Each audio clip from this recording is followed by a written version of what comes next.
بسم اللہ الرحمن الرحیم۔ معزز سامعین، قرآن حکیم کی سورہ بقرہ کی آیت نمبر 222 میں اللہ تعالیٰ نے اپنے محبوب بندوں اور پسندیدہ لوگوں کا ذکر فرمایا ہے۔ اللہ تعالیٰ نے اپنے محبوب بندوں کی دو صفات کا ذکر کیا ہے، اور اگر یوں کہہ دیا جائے کہ اللہ نے دو قسم کے پسندیدہ بندوں کا ذکر کیا ہے کہ اگر آپ ایک طریقے سے اللہ کے محبوب اور پسندیدہ نہیں بن سکتے ہو تو اللہ کے محبوب بننے کا اور پسندیدہ بننے کا دوسرا راستہ اختیار کر لو کہ کسی ایک راستے سے یا کسی ایک طریقے سے انسان اللہ کا محبوب بن جائے۔ اللہ کا محبوب بننے کا پہلا راستہ یہ ہے کہ آدمی گناہ ہی نہ کرے اور کوشش کرے کہ اس سے بچتا رہے۔ اور پھر اللہ تعالیٰ نے ارشاد فرمایا کہ اگر پہلا راستہ مجھ تک پہنچنے کا اختیار نہیں کر سکتے تو پھر دوسرے راستے کے ذریعے میرے محبوب اور پسندیدہ بن جاؤ، یعنی توبہ کر لیا کرو۔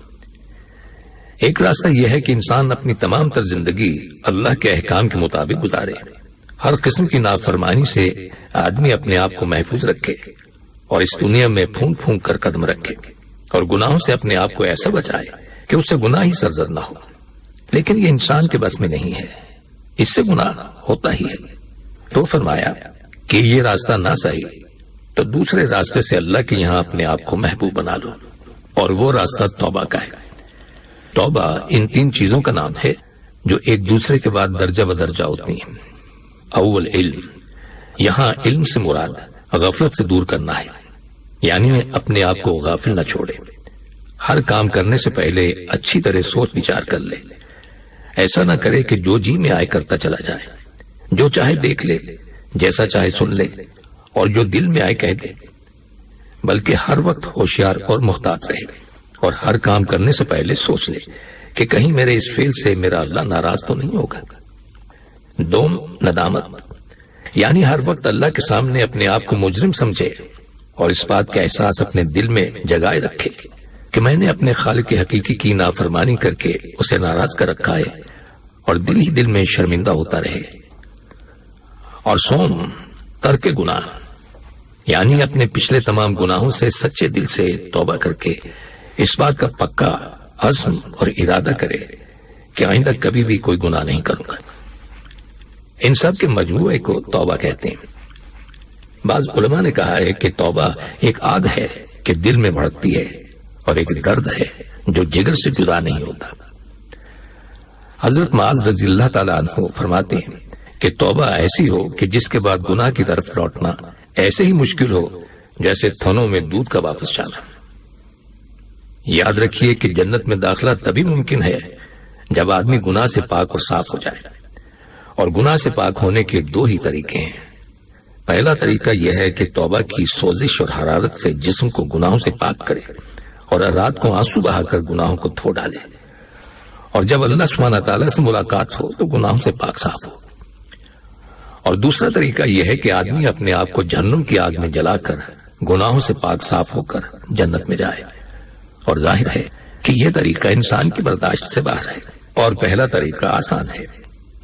نبی اکرم صلی اللہ علیہ وسلم نے ارشاد فرمایا، التائب حبیب اللہ، یعنی توبہ کرنے والا اللہ کا پیارا ہے۔ بعض عارفین فرماتے ہیں کہ ملک الموت جب کسی بندے پر ظاہر ہو کر بتلا دے کہ تیری زندگی کی ایک ساعت باقی ہے، اس سے ایک لمحے کی بھی تاخیر نہ ہوگی، تو بندے کو اس قدر حسرت اور ندامت ہوتی ہے کہ بالفرض اگر اس کے پاس تمام دنیا ہو تو اس کو دے ڈالنا قبول کر لے، بشرطے کہ عمر میں ایک ساعت کا اضافہ ہو جائے جس میں اپنی کوتاہیوں کی تلافی کر لے، مگر مہلت کہاں ہوگی۔ آدمی کو چاہیے کہ موت سے پہلے اعمال صالح کر لے۔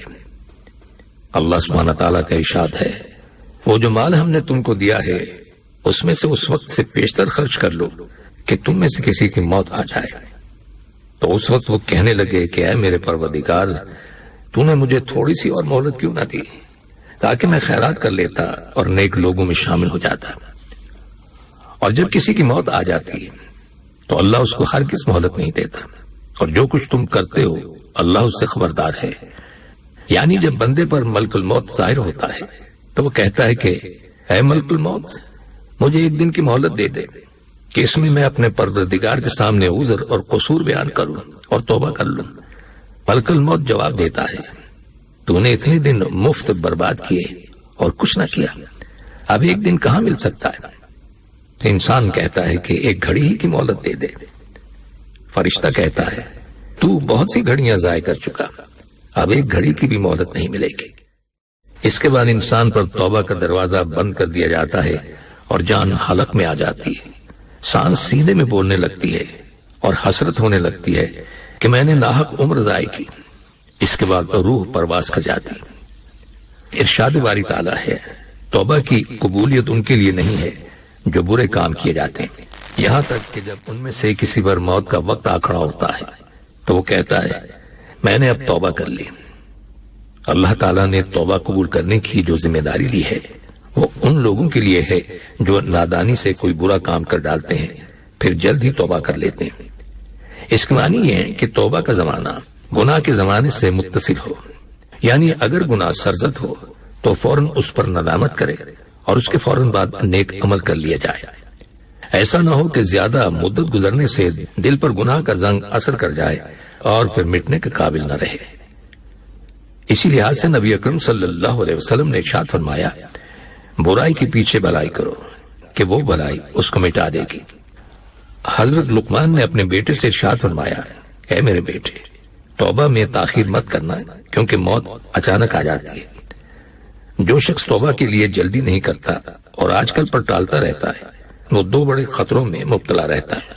پہلا خطرہ ایک تو یہ کہ گناہوں کی تاریکی مسلسل اگر دل پر آئے گی تو زنگ اور مہر بن کر پھر مٹانے کے قابل نہیں رہے گی، اور دوسرا خطرہ یہ ہے کہ اگر اس عرصے میں مرض یا موت کے پنجے میں اسیر ہو جائے گا تو تلافی کی مہلت نہیں ملے گی۔ اللہ تعالیٰ نے حضرت آدم علیہ السلام کی توبہ 5 ایسی خصلتوں کی وجہ سے قبول فرمائی جن سے شیطان محروم تھا۔ حضرت آدم علیہ السلام نے اپنے قصور کا اعتراف کیا۔ حضرت آدم علیہ السلام اپنی غلطی پر نادم ہوئے، آپ نے اپنے نفس کو ملامت کیا۔ حضرت آدم علیہ السلام نے توبہ میں جلدی کی اور وہ اللہ کی رحمت سے مایوس نہیں ہوئے، اور شیطان کی توبہ انہی 5 خصلتوں کے نہ ہونے کی وجہ سے قبول نہ ہوئی۔ اللہ سبحانہ تعالیٰ نے اس پر دائمی لعنت فرمائی۔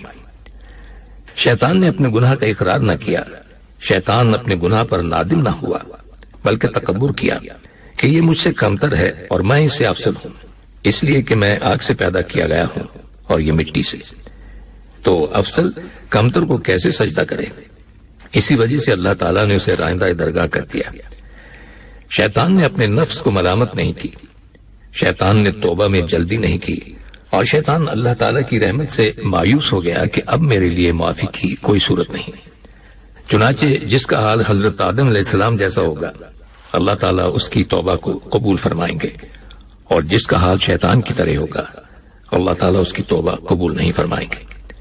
بس ہمیں یہ دیکھنا چاہیے کہ ان بری خصلتوں میں سے کوئی ایک بھی بری خصلت ہمارے اندر تو موجود نہیں کہ ہم توبہ سے محروم رہ جائیں اور اللہ تعالیٰ ہمیں اپنے دربار سے نکال دے اور اللہ اور اس کے نبی صلی اللہ علیہ وسلم کا دشمن شیطان خوش ہو۔ ایک حدیث میں آتا ہے کہ جو شخص رات میں صبح تک گناہ کرے اور جو دن میں رات تک گناہ کرے، ایسے گنہگاروں کی توبہ قبول کرنے کے لیے اللہ تعالیٰ اپنا ہاتھ پھیلاتا ہے یہاں تک کہ آفتاب مغرب سے نکلے۔ ایک اور حدیث میں ارشاد باری تعالیٰ ہے کہ اگر تم اتنی خطائیں کرو کہ آسمان تک پہنچ جائیں پھر تم توبہ کر لو تو اللہ تعالیٰ تمہاری توبہ قبول کرے گا۔ اور یہ بھی فرمایا کہ گناہ سے توبہ کرنے والا ایسا ہے جیسا کہ جس پر گناہ نہیں۔ نبی اکرم صلی اللہ علیہ وسلم کا ارشاد ہے کہ اللہ تعالیٰ نے جب شیطان کو اپنی درگاہ سے نکال دیا تو اس نے مہلت مانگی تو اسے قیامت تک کی مہلت دے دی گئی۔ پھر اس نے عرض کیا قسم ہے تیری عزت و جلال کی، جب تک انسانوں کے بدن میں جان رہے گی اس وقت تک میں انہیں گمراہ کرتا رہوں گا۔ تو اللہ سبحانہ تعالیٰ نے فرمایا مجھے بھی اپنی عزت و جلال کی قسم ہے کہ میں بھی انہیں اس وقت تک معاف کرتا رہوں گا جب تک یہ توبہ کرتے رہیں گے۔ کیا اللہ کے یہاں آپ کی یہ توبہ رائے گاں اور برباد چلی جائے گی؟ ایسا نہیں ہوگا۔ اللہ تعالیٰ کسی کی توبہ کو ضائع اور برباد نہیں کرتے۔ تو بس یہ بات ذہن نشین فرما لیجئے کہ انسان تو بہرحال انسان ہے، اس سے خطا ہوتی ہے، اس سے گناہ اور جرم ہوتا ہے، لیکن جرم کے بعد یہ جب اللہ کی جانب رجوع کر لیتا ہے اور توبہ کر لیتا ہے تو اللہ اس کے قصور کو، جرم کو اور غلطی کو اور اس کی لغزش کو ایسا معاف کر دیتا ہے جیسا کہ کبھی کوئی گناہ ہوا ہی نہیں، بلکہ قرآن حکیم میں اس سے بڑھ کر یہ ارشاد فرمایا گیا ہے کہ ایسے لوگوں کے گناہوں کو اللہ نیکیوں سے بدل دیتا ہے۔ اس کا مطلب یہ ہے کہ گناہوں کو معاف کر دیا جائے گا اور ہر گناہ کی جگہ ایک نیکی کا ثواب دے دیا جائے گا۔ اور بعض علماء نے اس کا یہ مطلب لیا ہے کہ گزشتہ گناہ توبہ کے ذریعے ختم کر دیے جائیں گے اور ان کی جگہ بعد میں آنے والی اطاعت لکھ دی جائیں گی۔ سامعین، کبھی کبھی دل میں یہ وسوسہ آتا ہے کہ ٹھیک ہے، گناہ ہو گیا، توبہ کروں گا، مجھ سے تو پھر گناہ ہو جاتا ہے، توبہ پر میں قائم نہیں رہ سکتا، لہذا توبہ کو چھوڑ دوں۔ ایسی توبہ کرنے کا کوئی فائدہ نہیں ہے۔ اصل میں یہ شیطان کا وسوسہ ہے کہ شیطان ایسے وسوسے ڈال کر انسان کو توبہ کرنے سے دور کرتا ہے۔ امام غزالی رحمۃ اللہ علیہ نے لکھا ہے کہ آدمی کو شیطان توبہ سے اس طرح سے دور کرتا ہے کہ بھائی تیری توبہ کا کیا ہی کہنا، آج توبہ کرو گے، کل پھر گناہ کرو گے، چھوڑو، توبہ کرنا ہی چھوڑ دو، یہ اللہ کے حکم کے ساتھ مذاق ہے اور تم اللہ کے احکامات کا مذاق نہ اڑاؤ، ایسی توبہ کا کوئی فائدہ نہیں۔ لیکن آپ نے فرمایا نہیں، ایسی توبہ کا بھی فائدہ ہے، توبہ کسی بھی حال میں فائدے سے خالی نہیں ہے۔ ایک آدمی توبہ کر رہا ہے اور اس کے دل میں ارادہ ہے کہ آج کے بعد گناہ نہیں کروں گا، اس کا کام عزم اور ارادہ کرنا ہے، باقی توبہ پر پکا رہا تو اللہ کا فضل و کرم ہوگا، اور اگر اس ارادے پر پختہ نہ رہا اور دوبارہ گناہ ہو گیا تو اتنا فائدہ تو ضرور ہوگا کہ اس کی توبہ سے اس کے ماضی کے گناہ معاف ہو جائیں گے۔ اور سامعین، ان کلمات کے ساتھ ہی ہمارے آج کے پروگرام کا وقت اب ختم ہوتا ہے، اس دعا کے ساتھ کہ اللہ تعالی ہم سب کو صراط مستقیم پر چلنے کی توفیق عطا فرمائے، آمین۔ آئندہ ملاقات تک کے لیے محمود احمد کو اجازت دیجیے، اللہ حافظ۔